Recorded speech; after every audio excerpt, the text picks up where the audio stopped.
Hey, this is the Dude in the Kitchen series, and I'm going to be making sauerkraut for the first time ever. Stay tuned on this new adventure. We'll be right back.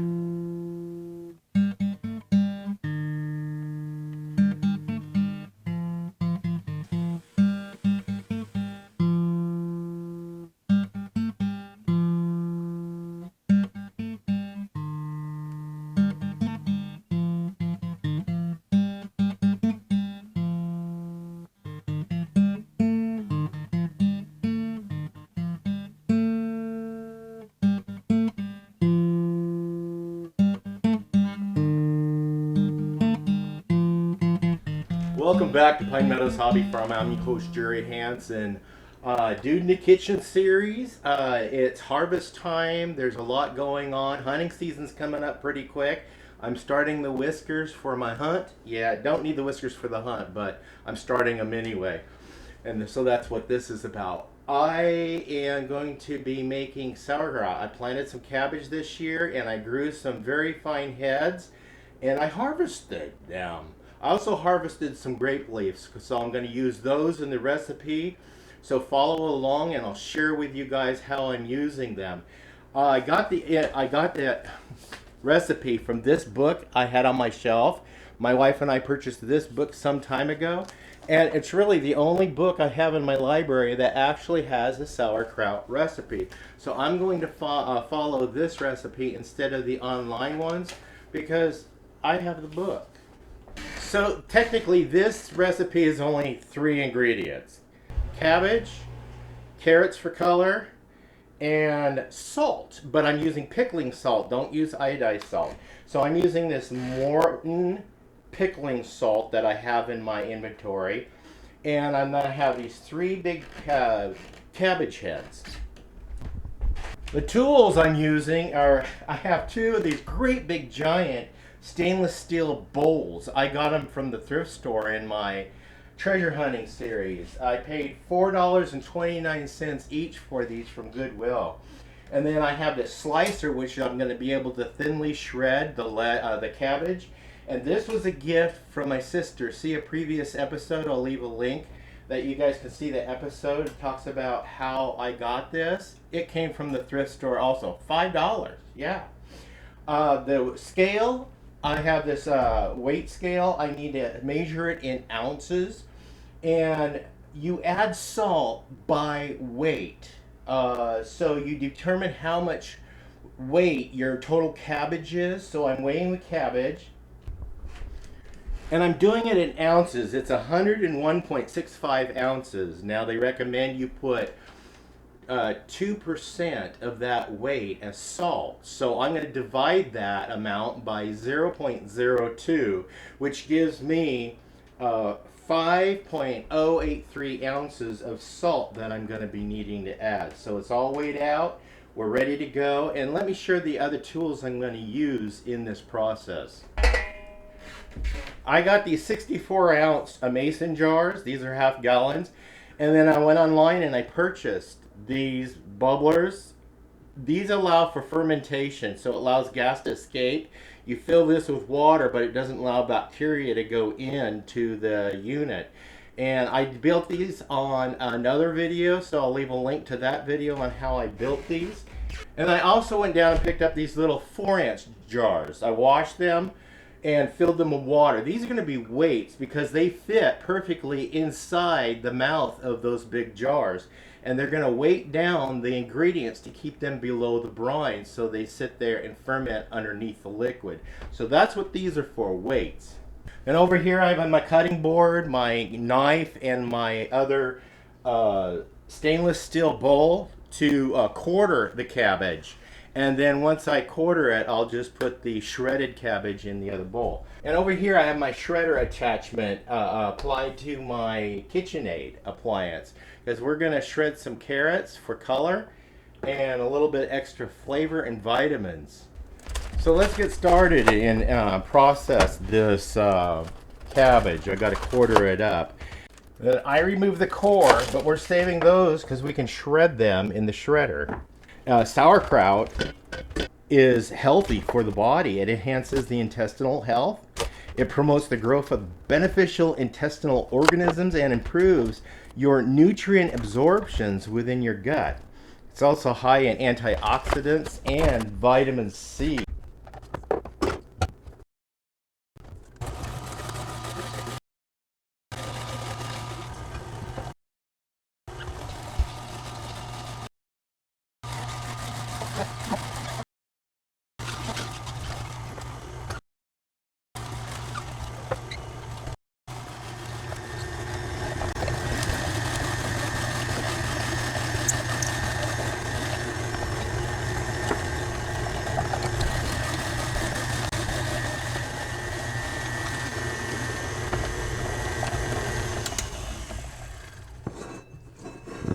And now we just shred the hearts or the cores, the hearts of the cabbage in my shredder, and then we also shred the carrots. And then here's the shredded carrots and the core, and we're going to add that to our contents as we shred the cabbage and salt it by layers. So let's get busy.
Okay, here's the unshredded cabbage, but that's not going to waste. I'm going to steam this up for dinner tonight, or maybe lunch. I love steamed cabbage. Love it, love it, love it. Yeah, that's what I'll do. I'll steam some cabbage and carrots. Yeah. Anyway, let's get this processed. Okay, I finished salting this. The salt is going to draw the moisture out of the cabbage and it'll make it limp.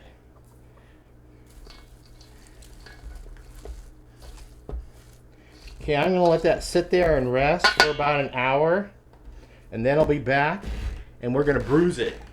Okay, it's time to bruise them. I got my gloves on, and you just got to reach down and start squeezing and tenderizing that sauerkraut.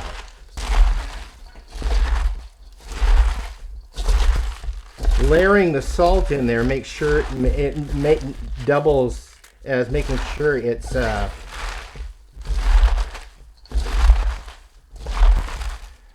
all incorporated throughout the sauerkraut. Now you want to squeeze as much juice out of here as possible,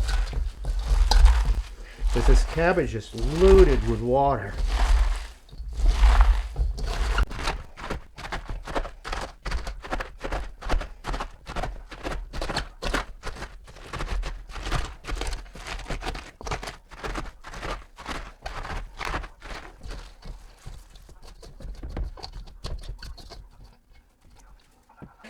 I went out and harvested some grape leaves because that's what's going to cover over the top of the solution, the sauerkraut. And then this is going to sit on top of the leaf to make sure everything's weighted down. So we're going to let that set for a few minutes, and then we're going to put it in these jars. Okay, you noticed how it changed colors once we got it all mushed down. Yep, it's bruised and it goes green. Okay, now I'm going to fill the jars, but I'm only going to fill them up to here. Right there, that first mark for filling. because I have to have room for that weight to be in there and have some headspace to allow this to vent properly. So let's get these filled.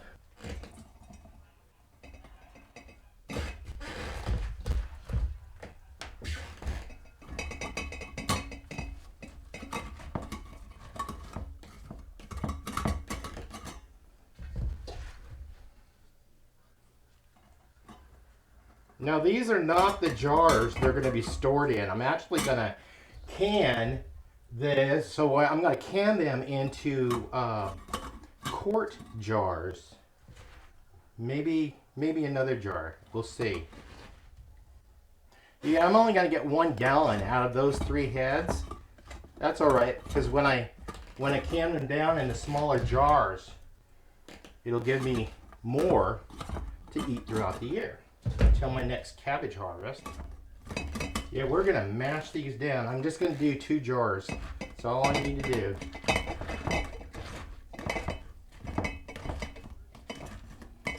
You compact it tight.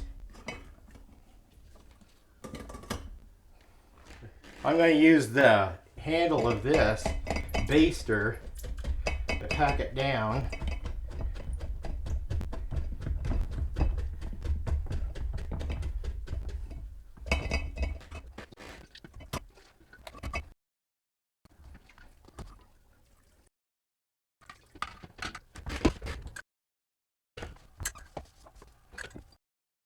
Yeah, see all that juice? You pack it down, the juice comes right to the top.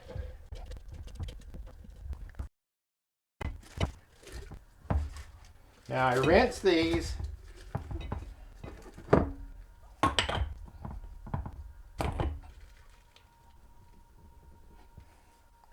We'll put 2 of them in there. That way it's plenty of weight.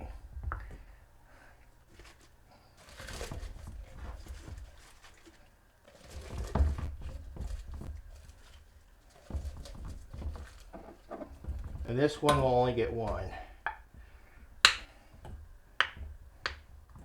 Nah, I'm going to pull that one out. That's enough weight. So, we put these on and tighten them down. And then I'm going to use the water out of this one and the baster. And we got to fill these airlocks with water.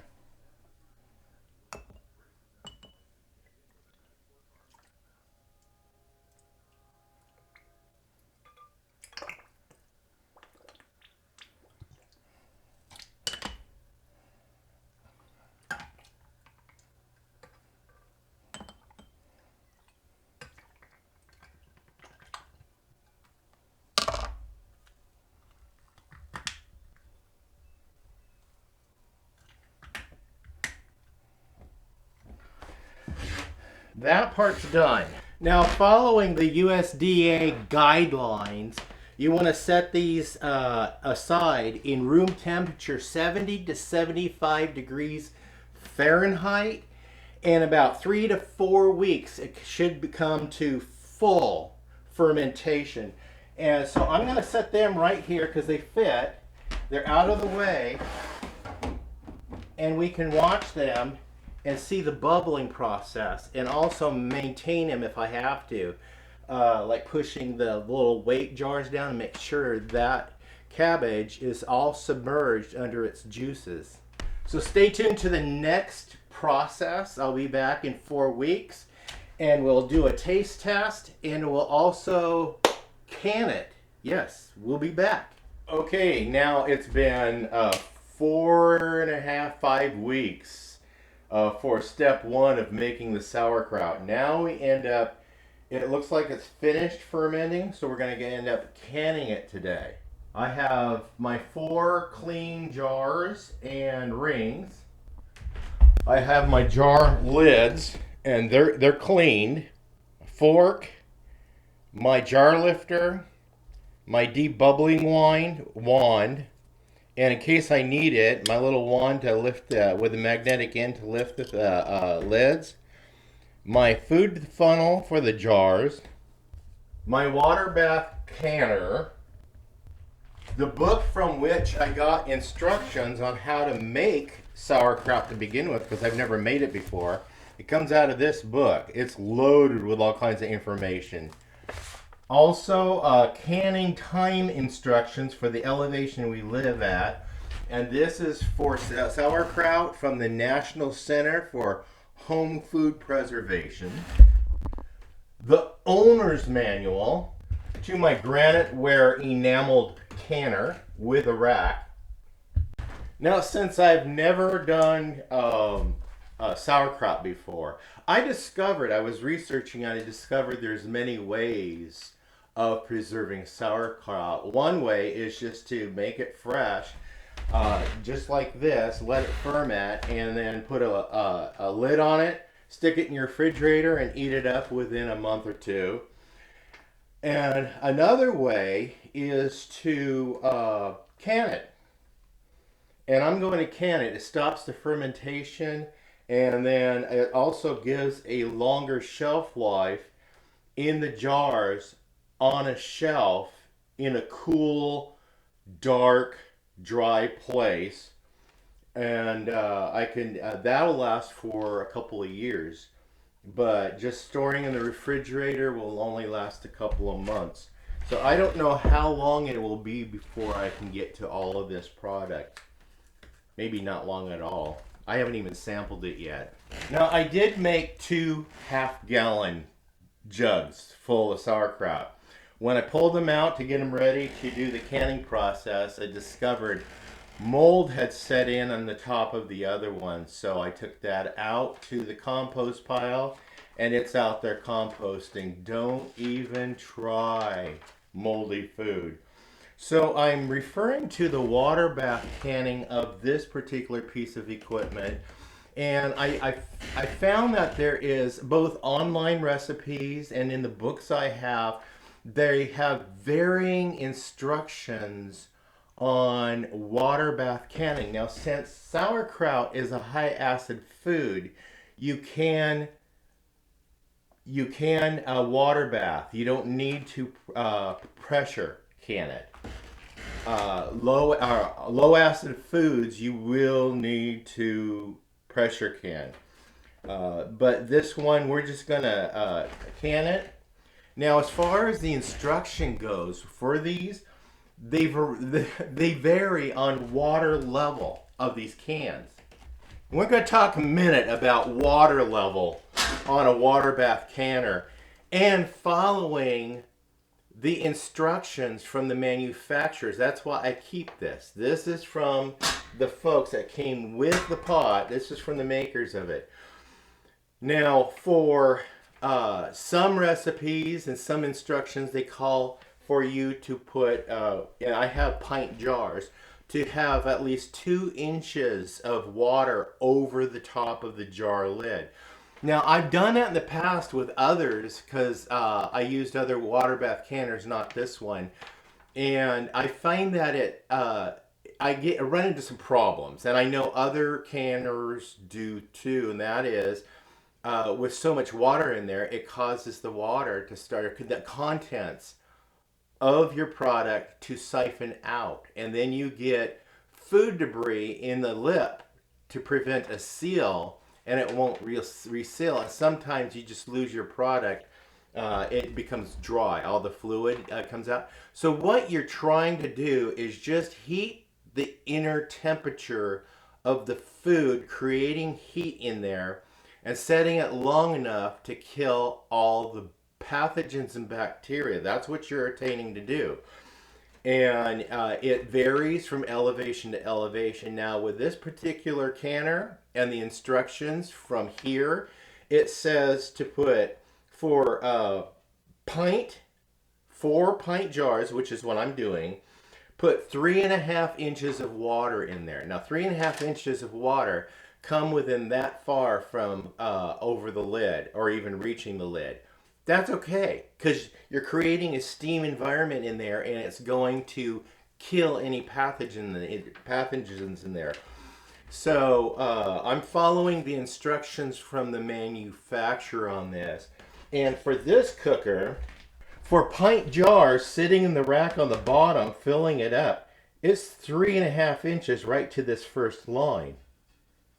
Right to that first line. So you think they created that indent for a reason? I think so. Because that's where I could fill my water line to. And the jar lids will come up to about this level. So we're going to cold pack them.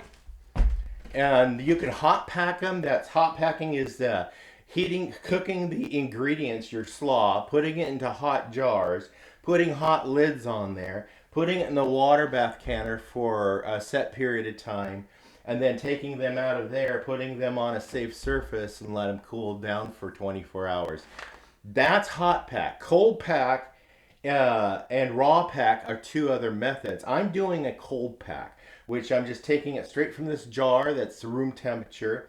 I'm putting it into these jars that all have been washed, and yes, I sterilize the jars. And also you want to check out your manufacturer's recommendations on these lids. They've got a new formulation of that seal that's on there, and they don't recommend that you pre-boil the lids and sterilize them, because remember, when you put them in the water bath canner or the pressure cooker, the heat inside the environment is going to sterilize anyway, so you're wasting energy. And that even comes from the government, food watchdogs.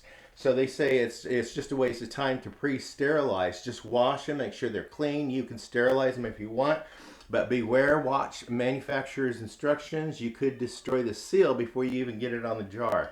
So let's get these things packed, and I'm going to taste test this.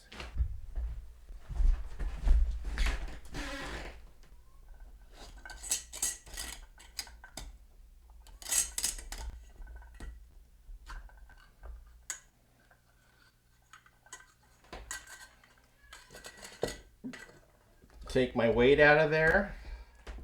And then I packed grape leaves on the top. We're just going to discard the grape leaves because you opt to use cabbage leaves, but we want to make sure that all your contents are left inside under the brine, and watch for molding. Now, I don't notice any molding in this at all. None. Now, I'm going to taste test my homemade sauerkraut. It smells like sauerkraut.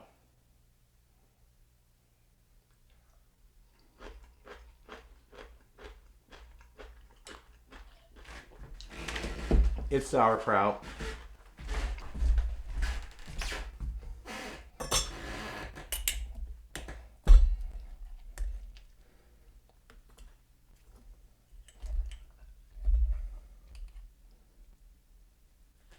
So we pack the contents in there, and we'll pack it down tight as we go.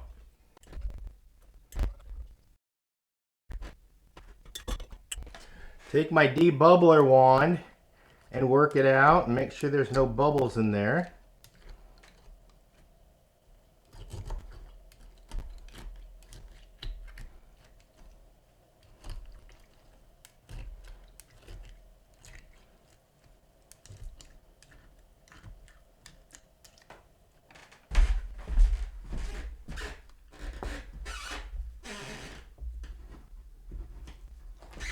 Make sure my jar rims are inspected. Inspect them by rubbing your finger over there. Make sure there's no cracks. And then wipe any debris off of them that might be on there to prevent a seal.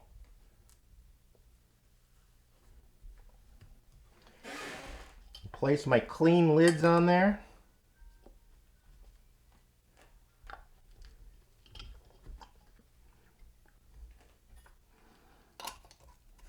And my rings, and just finger tight. You don't reef down on it.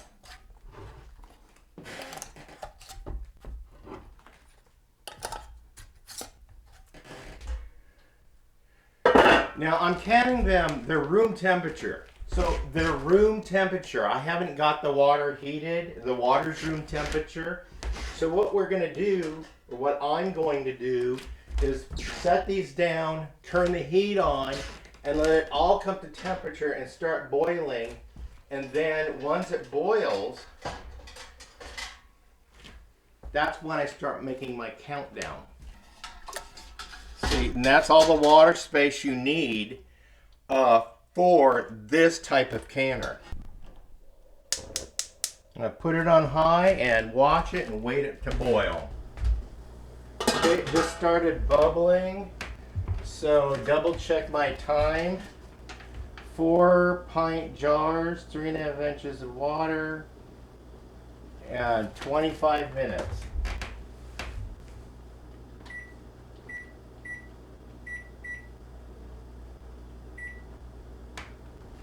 There we go.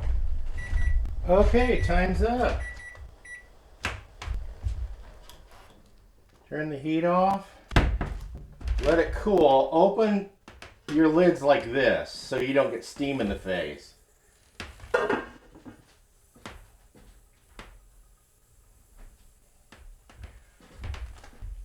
I'm just going to let it sit there and cool down a bit before I take the jars out and put them over here on the board. Okay, I'm going to take my jars and put them on this board, which is like an insulator from the countertop. If you set a jar on a countertop, the cold countertop will react to a jar and might break your jar. So be sure you have a tea towel, a dish towel, or a cutting board to set these on. Now, if you listen carefully, you might be able to hear the lids pop. Also, one detail I forgot to mention about my canner cooker is this is the manufacturer's, do not put vinegar in the water. Some people put vinegar in the water. I do in my pressure cooker canner, yes, because that keeps, if you got, like on well water and you've got hard water, it keeps it from adhering to the jars and making the jars look ugly. Yeah, so that's the point in putting vinegar, white vinegar in water, but they recommend do not put vinegar in this container, which is enamel. No. So those are processed. They're going to let them sit there and cool, and I will be back.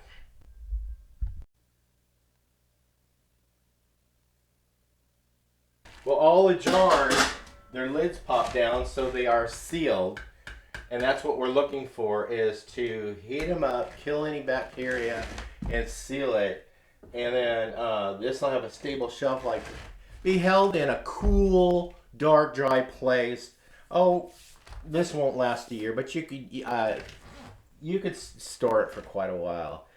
Anyway, I'm Jerry Hansen, your host on a new adventure, trying to make sauerkraut for the first time ever, growing things in my own garden and getting it to the table. Stay tuned to more videos. You can do that by subscribing, clicking that bell icon that alerts you to new videos as I upload them. Give us a thumbs up. Click that share button. Sharing my videos on your social media platforms helps us out. Go on over to Southern Oregon Safaris where the buffalo roam. I do a show over there with my friend Hayden, and we feature his elephants, his rhino, his camel, his buffalo or bison, big birds, big tortoises. Yeah, check us out over there. Be safe, always be kind. I'll see you guys in my next adventure. Bye-bye now.